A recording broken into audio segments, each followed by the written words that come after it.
నేను ట్రై చేస్తాను. నీ వల్ల కాదు. ఎవరండి మీరు?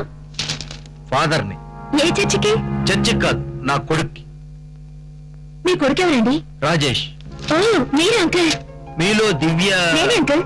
నేను దివ్య చెల్లెలు రమ్యనండి. Very good. అమ్మా దివ్య, ఎవరైనా? రాజేష్ వాళ్ళ నాన్నగారు డాడీ. నమస్కారం అండి. నమస్తే. నా పేరు గుదిబండ కోటేశ్వరరావు. మా రాజేష్ ఇక్కడే ఉన్నాడండి. ఇక్కడ ఉండగా ఎక్కడికి వెళ్తాడండి?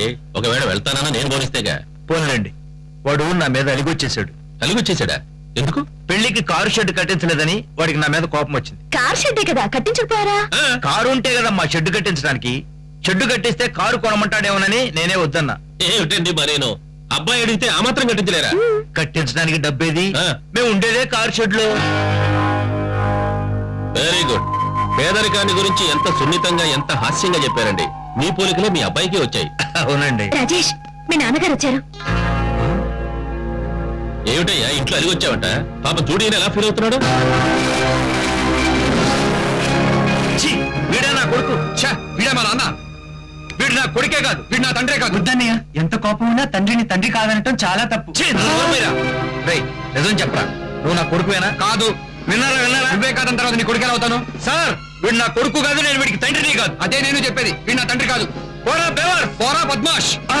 రేయ్, కన్న తండ్రిలే బద్మాష్ అంటావా? నువ్వు నా కొడుకువేనంటరా? కన్న కొడుకునే బేవర్స్ అన్నావు. నువ్వు నా తండ్రివేనంటరా? నీ అంత పోలీస్ స్టేషన్ లో తెలుస్తా. అదా నిన్ను స్టేషన్ లో డ్రాప్ చేసి కోర్టుకి వెళ్తాను.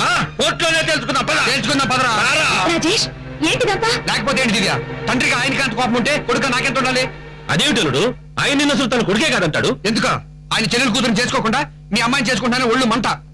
నేను దివ్యని చేసుకుంటానంటే నువ్వు నా కొడుకువి కాదు, నేను నీ తండ్రిని కాదు పొమ్మన్నాడు. అందుకని ఇంట్లో నుంచి అలిగొచ్చేసింది. మరేదో కారు షెడ్డు కట్టించలేదని అలిగొచ్చావంటాడేమిటి? అంతే కదా మావయ్య. మా అమ్మ చనిపోయిందని చెప్పి ఎల్ఐసీలో ₹1,00,000 డబ్బు కూడా తీసుకున్నాడు. అటువంటి వాడి కొడుకుని చెప్పుకోవడానికి సిగ్గుగా ఉంది. చిచి చిచి చి, అంత నీచుడా? హిరణ్యకశిపుడి కడుపున ప్రహ్లాదుడు పుట్టినట్టు అతని కడుపున నువ్వెలా పుట్టేవాడు? అందుకే కదా మా అమ్మ కడుపును పుట్టింది. నా బాధలో నా గురించి కాదు మావయ్య. నన్ను చీప్గా మాట్లాడినా పర్వాలేదు.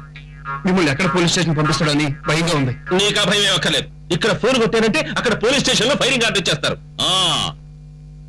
నా కూతురు కోసం తండ్రినే వద్దనుకున్నావా? ఇక నుంచి నేను నీకు మావలు కాదు, తండ్రిని కూడా. Daddy, daddy.